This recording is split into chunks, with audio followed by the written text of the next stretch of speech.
does it seem like Gen Z people have more common sense when it comes to parenting with technology than millennial people do? Because when we say we're worried about becoming iPad parents, we're not talking about the safety of the internet, which I know is a hot topic of debate in the news right now. We're more referring to the deeply concerning behavior we're seeing from Gen Alpha, which is the generation that millennials and Gen Xers are currently raising. And I want to give my perspective today as a Gen Z who's almost like a cusper millennial Gen Zer, because I've seen both sides of this argument. Yes, she is referring to articles like this where I've been featured in and they did me dirty with the photo. First of all, I pretty much agree with all of her arguments, but one of her main arguments is that she knows that Gen Z is well aware that kids will get around parental controls on apps and screens because we did it. Millennials didn't have as many of those, so they don't know how easy it is for kids to figure that out. While I agree with that statement, I'm also not naive enough to think that if I don't give my kid an iPad or a cell phone, they're not going to figure out a way to access that stuff anyways. I remember at one point in middle school, my sister literally bought a burner cell phone off of the neighbor kid behind my mother's orders and back, so they're going to figure out a way to access this stuff.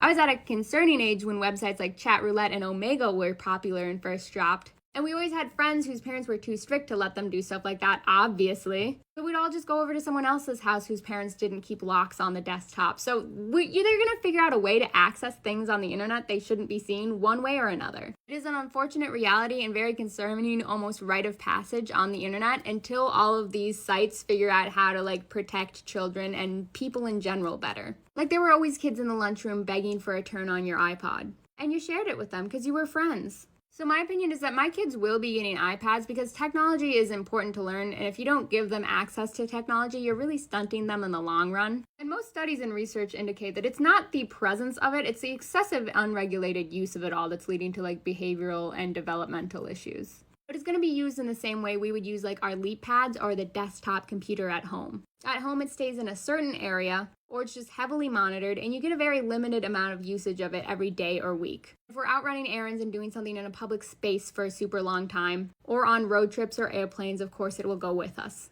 But I do really like this creator's concept of having flip phones or phones that don't have access for the internet. Maybe when they're in middle school and start doing sports or something. I haven't thought that far ahead.